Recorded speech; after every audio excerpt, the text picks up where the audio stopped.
My video for December 22nd, 2017 is entitled The Challenge of Staying Optimistic. Perhaps we all have friends who are somehow able to stay optimistic, regardless of how many times promises of good things come and go without any discernible change. One such man has been sending me announcements about the currency revaluation for years now. Though we've never met face to face, not even online, we have stayed in touch. He was the one who finally convinced me to invest $60 in the currency that would make me very rich. And in June of last year, I finally did it. Frankly, I don't know how he or anyone else can keep putting out dates when things will finally materialize. Yes, the promised dates come and go, yet he seems to possess a higher level of faith than I do. I wonder how many of my listeners are able to keep the faith. I'm not talking about religious faith. I'm referring to confidence that real change will finally happen for us. Can it happen without destroying the world, which I think is the cabal plan if they fail? Trump's alliance with Israel and his crazy attempts to keep us dependent on oil seem insane to me. I'd like to be more optimistic, but it is a huge challenge. You know, as I wrote the blurb yesterday, and as I lay in bed this morning, meditating and trying to silence the mind as I usually do, and focusing on my breath as I normally do, and breathing deeply, which I don't always do. That's something that I need to pay more attention to. That is breathing, really deep in so that the belly expands with the breath, that you force the lungs to push the belly out. Anyway, that's another whole subject. That's not what I'm talking about today.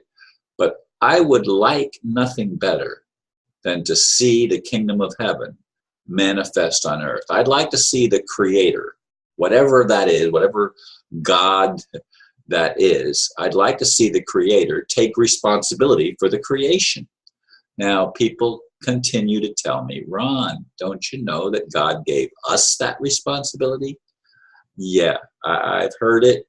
I've probably even spouted it out because it's part of the mind control system that I'm part of, that the controlled thinking that is so prevalent in our world, especially in our spiritual communities, that we create our own reality. I didn't create, and neither would I ever choose to create a reality where the worst element of human society, the most unconscious people who are blinded by their own greed and lust for power, are able to control a world.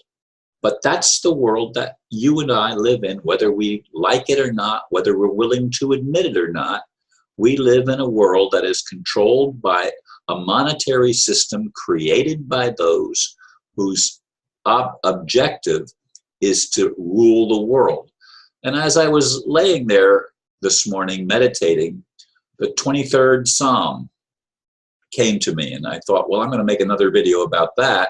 But here it comes out in this video. The Lord is my shepherd. I'm not a sheep, and neither are you, unless you want to be. I shall not want.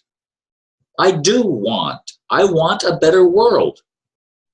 I want a world that works for all people, not just a handful that claim to be the elite establishment. That is insane to me. And I'm not going to go through the whole 23rd Psalm. Maybe that will be another video. But just at the very beginning, I thought, my goodness, I thought that was something that was good in the Old Testament. No, it's making us sheep. I don't want to be a dumb sheep that is led, and like some cattle are led. They're forced to do what some shepherd, an outside influence, makes them do. I want to be ruled from my heart. I want my heart to be able to show me what is right and what is wrong, and I believe it does. It's wrong to lie. It's wrong to take advantage of someone that's weaker than you. And yet, that is the very example that we see set by those who claim to be spiritual leaders, political leaders, corporate leaders, and corporations is another whole thing that needs to be understood. And I've talked about it before. Of course, corporations means that it's dead. It's a dead entity. It has no life, and corporations cannot deal with human beings. They can only deal with other corporations. Like deals with like.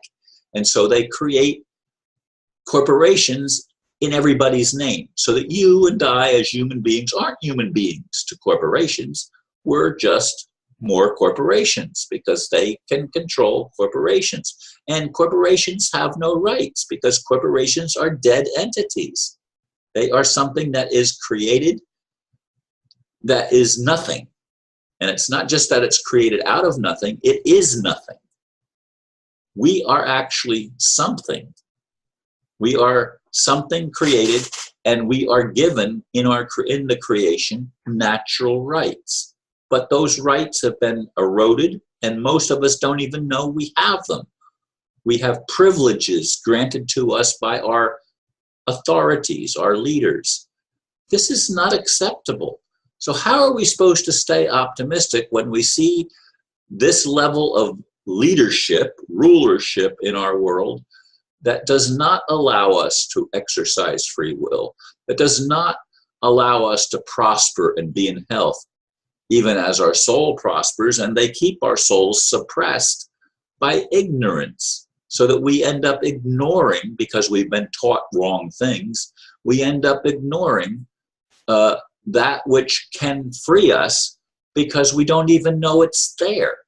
We're not told it's there. And spiritual people, shamans, and people that are connected to the land and connected to life, they're the ones that should be able to give us insights into this thing, because they practice, like Anastasia practices shamanism, if you will, recognizing that she is part of a greater whole and interconnected to the whole thing, and everything is supposed to work in divine order. But it doesn't work in divine order when demons, which are supposedly fallen angels, are allowed to interfere and use lies and deception to take our rights, natural rights, away from us and to create a slavery system. Now, how are we supposed to be optimistic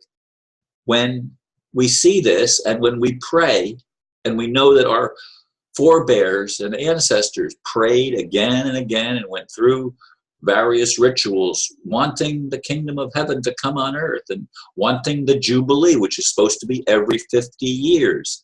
There is no Jubilee. There is no freeing of the people that are in debt slavery and stuff like that. That's supposed to take place every 50 years. It's not been taking place because the cabal, which is the current system, the cabal doesn't allow a forgiveness of debt. Debt is supposed to be erased every 50 years. The 50th year, it's wiped out. All the debt from the past 49 years are wiped out, and we have a new beginning. That would be optimistic if we could depend on that happening. But it doesn't happen because the controllers, that is the cabal, that is the international bankers, that is the families that claim to be the elite rulers of the world, they continue to operate with impunity. Something has to change. I would like to be optimistic, but I look for real change. Not something to believe in, but something that I can experience for myself. How about you? Thank you for listening, and namaste.